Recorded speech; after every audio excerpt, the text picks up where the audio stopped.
Quando estranho uma pintura, é aí que é a pintura. Essa é uma frase que está neste romance sobre o qual eu vim conversar com vocês hoje, que é Água Viva, da escritora brasileira Clarice Lispector, publicada no Brasil pela editora Rocco. Então venha comigo para a resenha de hoje. Bem, pessoal, eu comecei a resenha com esta frase, né? Quando estranho uma pintura, é aí que é pintura. Que eu acho que fala muito e ao mesmo tempo não diz nada, porque realmente esse livro exige da gente essa entrega aos paradoxos, essa entrega ao silêncio, ao não entender, essa entrega completa que é a experiência de ler Clarice. E neste livro aqui este livro é um belíssimo exemplo disso. Você que está aqui no meu canal, talvez já tenha visto o vlog de leitura que eu fiz da leitura deste livro aqui. Se você não viu, deixo aqui a indicação para você conferir depois, aqui no card, também na descrição. E no blog eu mostrei, né, as minhas leituras enquanto elas aconteciam, compartilhando com vocês algumas reflexões e pensamentos, inclusive ao final, né, da minha leitura, logo depois, assim, eu já compartilhei algumas reflexões primeiras, assim, o que foi bastante interessante, porque eu acho que aquilo ali foi um auge da minha espontaneidade e também do frescor da leitura que foi, enfim, pincelada ali nesse vlog. Então confiram, tá bom? Se você não viu. Mas se você viu, você sabe que foi uma leitura que eu fiz, uma releitura que eu fiz, né, para o Lendo Clarice 100, e que foi extremamente interessante e impactante, né, em muitos sentidos, porque realmente, muitas coisas que eu tinha anotado e marcado durante a minha leitura me passaram, entre aspas, não despercebidas, mas talvez não tenham tido o mesmo impacto que tiveram na leitura, e outras coisas que me impactaram mais na minha releitura não foram tão importantes assim na leitura, pelo menos não que eu tenha marcado ou feito alguma indicação disso. Então foi realmente bem interessante, porque eu vi que é um livro que é para se reler mesmo, e quantas vezes for possível, né? Na nossa conversa sobre ele lá no grupo do Lendo Clarice 100, a Pri Calado, minha amiga, contou pra gente que o Cazuza, né, isso eu não sabia, que o Cazuza falou que leu esse livro mais de 100 vezes. Ele falou que já leu, que tinha lido 111 vezes esse livro. Então, assim, realmente, para chegar no nível do Cazuza, me falta algumas leituras, né? 109 leituras apenas.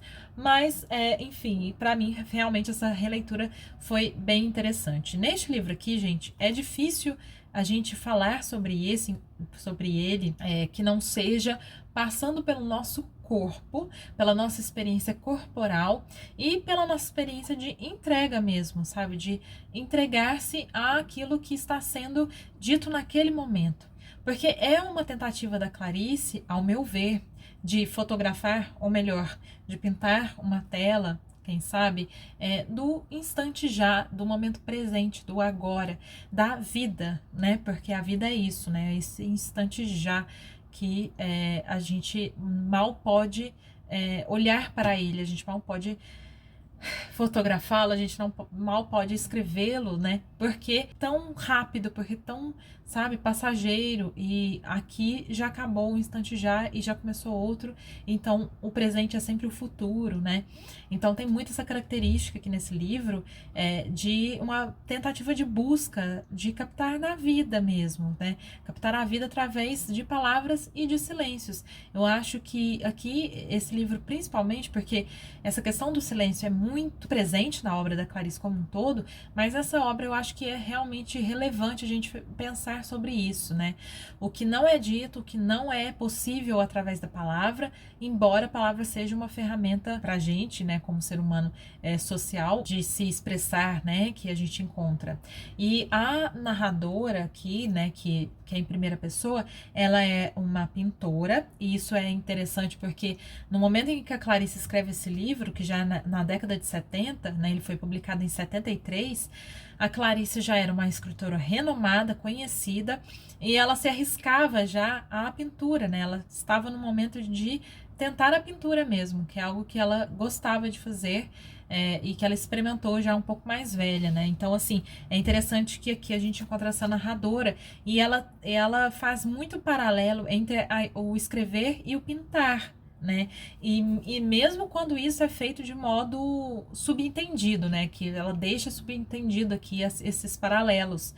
A escritora Clarice dizendo através daquela personagem narradora essas angústias, essas delícias de se expressar pela arte e de tentar se expressar pela arte, de tentar entender a vida, né, de tentar encontrar respostas, né, pelo escrever ou pelo pintar, ou enfim, qualquer que seja o motivo, a motivação, eu acho que mais motivação maior de capturar a vida, né, capturar o presente, capturar aquilo que a gente vê, sente, pensa, enfim, é isso, assim. Esse livro é uma total ode ao instante já, né, ao momento presente, é uma tentativa de capturar a vida. E, portanto, é um livro que como tem esse foco, ele é um livro que muda muito de um parágrafo para o outro, porque né, um instante já passou entre os parágrafos, e essa narradora, ela então é como se ela estivesse pensando junto desse remetente, porque é até uma espécie de carta, né? Esse livro aqui, ele é um gênero híbrido, né? Ele tem características de carta, de crônicas, inclusive há trechos, sim, de crônicas da Clarice que foram publicadas, né? E é uma espécie de carta, como eu falei, né? Uma mulher que a gente entende que é uma artista, né, plástica, escrevendo para um tu que na minha leitura, em vários momentos parece um tu masculino, né? E aí é importante a gente pensar na questão da alteridade na obra da Clarice, né? Desse eu e outro que eu sempre cito, esse tu parece um tu masculino, só que ao mesmo tempo não é de se afirmar que ele é um tu fixo, assim. Para mim ele é muito fluido, porque em alguns momentos ele é simplesmente o leitor.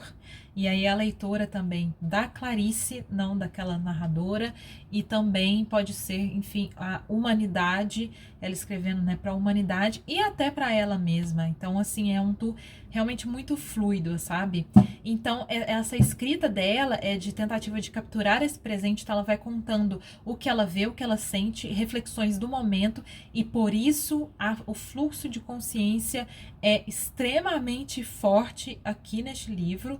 Ele é forte em toda a obra da Clarice, mas aqui extremamente, né, é um trabalho, um exercício de escrita que a Clarice faz intenso, né, porque o fluxo de consciência assim, exemplar, né, porque a gente vai acompanhando, então, essa narradora, o que ela tá ali naquele momento sentindo, pensando, as divagações dela e o que ela tá tentando, né, capturar com tudo isso, né, com essa escrita, com as pinturas, com tudo que ela vai descrevendo, né, então é muito, eu falei lá no grupo e eu senti isso tanto na leitura quanto na releitura.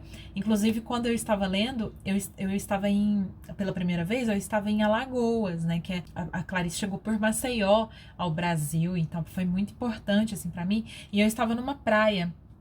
E todo momento que eu estava lendo esse livro ali na praia, eu pensava que era exatamente o mesmo movimento que a escrita da Clarice fazia em mim. Esse movimento de ondas, esse movimento de ir e vir, sabe?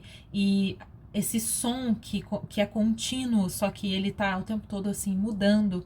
E é um som contínuo e é interessante porque a Clarice sempre faz muita referência à música, né, nas obras dela. E no vlog eu comentei que há trechos aqui com várias referências a Bach, Beethoven, outros músicos importantes. E a repetição de palavras aqui, ela acontece e, ao meu ver, é exatamente essa música da escrita da Clarice acontecendo, né? Os refrões, né, acontecendo com essa repetição.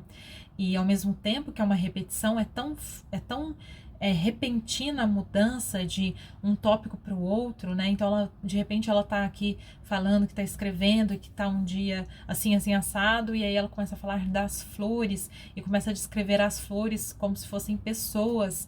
E isso é muito bonito, né? Essa humanização da coisa, né? Que é o it, que a Clarice também há em outras obras, principalmente com a Barata de GH, que eu acho que é a mais, assim, mais forte ou a mais lembrada, mas em outros momentos também, como, por exemplo, o que ela faz com muitas galinhas, né, na sua obra, quando ela descreve a galinha, ou quando ela fala sobre a Lisette, né, no conto. Então ela tem essa característica de humanização, né, da coisa e de outros seres que não são humanos, né? Isso é muito importante. O rato que ela encontra em Perdoando Deus no conto, né? Então, nesse sentido, sabe, não é, às vezes nem é humanização, mas é um sentido de encontro do outro muito radical, né, de um outro tão diferente, só que esse encontro da nossa semelhança em si, e muitas vezes até se referindo ao Deus, né, e esse Deus de Spinoza, como eu já comentei outras vezes com vocês, né? Esse Deus que está em tudo, em todos, em todas as coisas, né? É um Deus, assim, com uma onipresença um tanto quanto diferente daquele Deus que a Clarice também se refere, né? Mas aqui eu acho que existe em alguns momentos, essa aproximação, né? Da coisa com ela que diz. E também há momentos em que ela cita Deus, como eu mostrei também no vlog, ela vai explorar essa ideia do It, e o It sendo essa matéria viva, It sendo essa energia, ou sei lá o que pode ser, né? Eu acho que a Clarice busca, e na falta de outra palavra, eu costumo falar em essência, né? Esse âmago, essa essência que existe em tudo que existe, em tudo que vive, e tudo que existe no mundo. Ela também faz a reflexão sobre isso. Então, assim, gente, é um livro que realmente de uma fragmentação, é super fragmentado, porque, como eu falei, de repente de um parágrafo para o outro mudou completamente o assunto, ao mesmo tempo em que é tão fluido, sabe? É muito interessante como que, é por isso que eu falei que a gente caminha em paradoxos aqui durante essa leitura, assim, porque existe o êxtase, existe a angústia metafísica e reflexões sobre a existência, ao mesmo tempo que ela olha para coisas muito singelas, muito pequenininhas, assim. Então é um fluir muito de ondas, assim, um fluir super fragmentado também, né? Então essa captura da vida, do instante. Que mais? Eu fiz algumas anotações aqui e aqui, que eu tô até, às vezes, não sei se vocês viram, mas eu olho pra cá porque eu fiz a anotação aqui também, no computador que tá na minha frente. Aqui eu falei, né, das imagens multifacetadas, que aparecem em algumas repetições, como se faz na música, né, que eu fiz essa referência, ao mesmo tempo em que há, como se fossem explosões, ao mesmo tempo que é um círculo, né, porque ela retoma algumas reflexões ou pensamentos, e por isso não existe começo, meio e fim, né, que é algo que a Clarice já explorou em outras obras, e depois ela explorará, né, e depois eu vou falar sobre este outro livro, que é Um Sopro de Vida, que foi publicado póstumamente em 1978, que também tem essa característica de não existir começo, meio e fim. Então é um livro que você, né, como se você começasse, terminasse e começasse de novo, né? Isso é uma possibilidade. O que mais que eu notei? Uma desconstrução, desautomatização da linguagem, tentando libertar a náusea do viver. Então, tipo, ela tenta desmontar a palavra, né, e encontrar o que tem por trás da palavra, né? Ela quer realmente, olhando o significante, ela quer explorar o significado, mas expandir o significado, né, para, né, encontrar essa libertação do significado das coisas, né? Embora, tipo, tenha sempre esse limite, né, da palavra, esse limite do material, da matéria, e que também acontece na pintura, né? Então, assim, isso é interessante. O que mais? Equilíbrio entre forma e conteúdo, exaltação do interior, do ser interior. Para quem leu uma ou outra coisa de Clarice já percebe, né, que o convite da Clarice é esse olhar para dentro, esse questionamento constante sobre a vida, a existência, o amor, a solidão, a esperança, e tudo ela também coloca muito, sempre em um lugar muito diferente do que a gente está acostumado a ver. Então, a alegria difícil, como ela cita em A Paixão Segundo GH, a esperança que nem sempre é boa, quando ela coloca no conto uma esperança. Então, existe esse questionamento, essa colocação, né, de sentimentos e experiências humanas em um lugar diferente, ou um olhar de soslaio, né, para tudo isso que a gente vai normalizando ou vai colocando em espaços que ela retira tudo, e com a palavra, com a escrita, com a linguagem, ela faz esse trabalho esplêndido de filosofia, de, sei lá, né, desse olhar mesmo para dentro. Então, em Água Viva não é diferente, né, gente?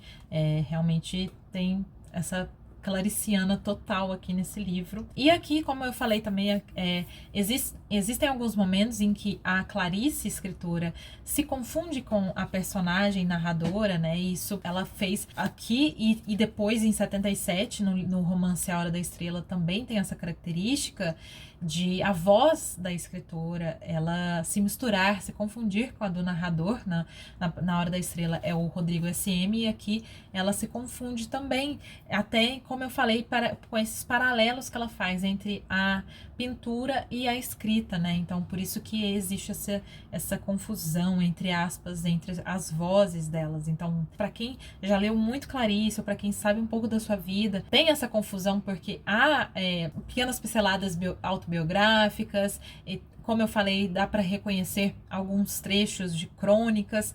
Então, na crônica, ela contava muito sobre si, sobre suas experiências também. Então, aqui ela se confunde dessa maneira. Então, existe essa confusão que eu achei importante falar com vocês. O que mais? Há algumas pessoas, alguns críticos, né, que apontam que a narradora de Água Viva se assemelha bastante com a narradora de A Paixão Segundo GH, talvez como uma continuidade, talvez como, né, alguma coisa assim relacionada, de um fluir, né, de um discurso, de um fluxo, né, de pensamento, de escrita e de reflexão, para tentar capturar, né, esta matéria viva.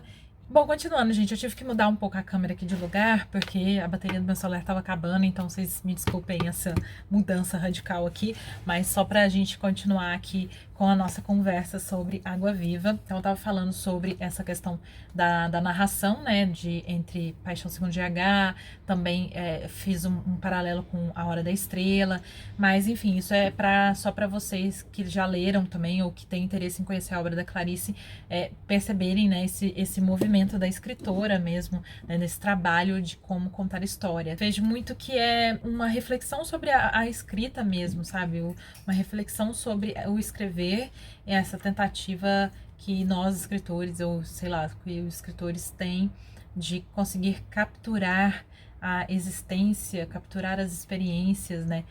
Dar mais do que simples palavras, mas conseguir passar, né, a sensação, conseguir transmitir algo além disso. E é sempre tão limitado, né? Porque existe o limite que a gente precisa ultrapassar o quanto possível, né, com a palavra, com a escrita. Então, é um exercício muito lindo de escrever. E para quem lê, é um exercício, como eu falei, de entrega mesmo, do não entender, sabe? De sentir as palavras. É uma experiência, assim, acima de quase todas em Clarice, de você não ler apenas com seus olhos, não ler apenas com seu cérebro, mas ler com todo o corpo. Por isso que eu falei no começo dessa resenha que é um livro que exige que essa leitura com o corpo inteiro, sabe? Abrir os seus sentidos de audição, de tato, de paladar, olfato, assim, para você sentir o que ela está descrevendo. Você ser esse tu, e ser um tu atento, e ser um tu que vai receber a mensagem que ela está passando de modo o quanto mais fiel, o quanto mais amplo possível, sabe? Porque ela exige que a gente tenha essa entrega e confiança nela, né? Do que ela está fazendo, do que ela está escrevendo. Ao mesmo tempo em que ela nos convida a pensar também junto, né? Então, assim, tem muitas anotações, né? Eu mostrei para vocês no vlog como que eu fiz e tal. Então, é muito o que se dizer, ao mesmo tempo em que não tem como a gente capturar o todo do Água Viva em uma resenha ou numa conversa, porque é um livro de experiência mesmo, então exige que você leia para você ter essa experiência, né, para você entender até do que eu tô falando.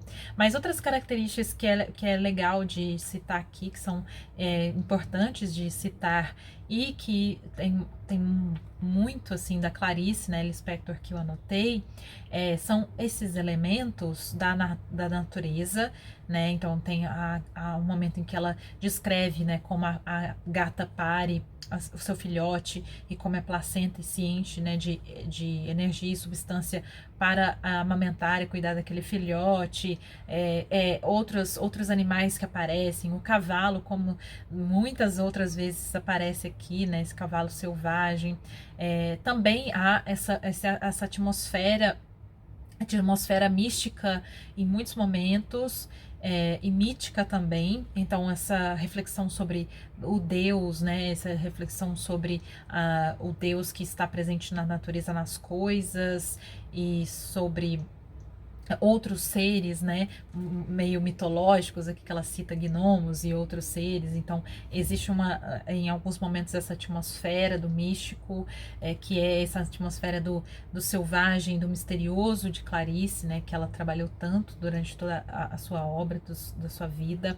Também uma atmosfera de sonho, e isso também é outra característica bem presente na Clarice, né, que sempre em Um Sopro de Vida ela também tem bastante isso, de se referir a sonhos e contar sonhos. Tem um conto agora, eu não vou me lembrar o nome, mas eu deixo aqui para vocês, que é só sobre os delírios de um homem que está com febre, está sonhando, e delírios da febre ali. Em outros momentos também ela conta sobre sonhos, então aqui também, né, ela fala sobre esoterismo, né, e Clarice não foi convidada à toa na década de 70, se não me engano, em 71, agora eu não me lembro quando foi que ela foi convidada para participar daquele congresso de bruxaria na Colômbia. Então esse esoterismo ela também tem muito, né, referência às cartomantes e outras coisas assim relacionadas a esse universo. Nesse sentido, também muito ligado ao feminino, esse feminino mais selvagem, sabe? Que, enfim, há em outros momentos outras imagens que ela coloca, né, como desse cavalo selvagem, por exemplo, que geralmente está relacionado às mulheres de Clarice, como Joana, Lore, enfim, e outros momentos também. Como eu falei aqui, eu anotei e eu já falei um pouco que há sempre essas contradições, né? Esses paradoxos que esses oxímoros, né? Essas palavras opostas colocadas muito próximas, como por exemplo, fogo e a água, o eu e o tu, a tristeza e a alegria, o agora, né? O agora, o instante já, e o passado e o presente e o futuro, o feminino e o masculino, né? Como eu falei do tu e o eu acho que tem muitas referências, a vida e a morte, claro, é bem assim importante aqui, a luz e as trevas, o linear e o caos e o não linear, né? Esses redemoinhos de palavras, de temas que vão passando por aqui. Também há as palavras e temas que aparecem aqui também, que são constantes em Clarice, como a barata, a rosa, a morte, o ovo. E por fim, assim, né, gente, é um livro como eu falei, do que a gente precisa ler com o corpo todo. Como vocês devem imaginar, um livro muito sinestésico, que é uma característica da escrita da Clarice, além também do fluxo de consciência, como eu tinha falado antes, né? Então, assim, é um livro bem complexo, e muita gente fala assim, é um livro muito difícil, ou, nossa, sabe, me explodiu minha cabeça, me tirou muito do lugar. Eu acho que é exatamente isso, assim, tira a gente do nosso lugar de conforto. Ela brinca com as palavras como quase ninguém consegue fazer, né? E pensar muito sobre todas essas questões, mas de modo que isso flua, né? E que vá passando num livrinho, gente. Num romance curto, né? Tem 95 páginas. Inclusive, a Clarice começou a escrever esse livro aqui 3 anos antes dele ser publicado, e ele era um livro maior, e aí ela foi arrancando o texto disso até chegar nesse ponto, porque era o que ela queria dizer e está aqui. E assim, para quem se engana com o número de páginas, pode levar um susto, né, quando se encara este livro aqui, é tão musical, tão cheio de imagens e cheio de silêncio, som sabe, cheio de tudo, assim, ele é muito completo e, assim, maravilhoso, gente. Um convite, assim, meu, novamente, a vocês lerem e conhecerem Clarice Lispector, que é essa escritora que eu amo tanto. E é isso, assim, gente, não vou falar muito mais, né, porque eu acho que, como eu falei, é um livro para você experimentar, para você ler, mas eu espero muito que esta resenha, esse vídeo, tenha te ajudado, quem sabe, a pensar junto comigo e a explorar outras leituras, né, que talvez você não tenha feito ou não tenha, enfim, encontrado, mas também não necessariamente você tenha que concordar, porque essa é a minha leitura e cada um vai ler esse livro de um modo, com certeza. E assim, se eu li 2 vezes, eu li ele 2 vezes diferentes, e na terceira eu tenho certeza absoluta que não será igual a nenhuma outra das 2 que eu fiz, tá bom? Então, se você gostou desse vídeo, por favor, não se esqueça de deixar o seu joinha, que me ajuda muito. E também, se você não está inscrito, se inscreva aqui no canal, ative o sininho ali. Aqui eu tenho muito material sobre Clarice Lispector, também outras resenhas e dicas de leitura envolvendo a literatura brasileira, tanto clássica quanto contemporânea. Então, vejo vocês no próximo vídeo. Um beijo grande e até!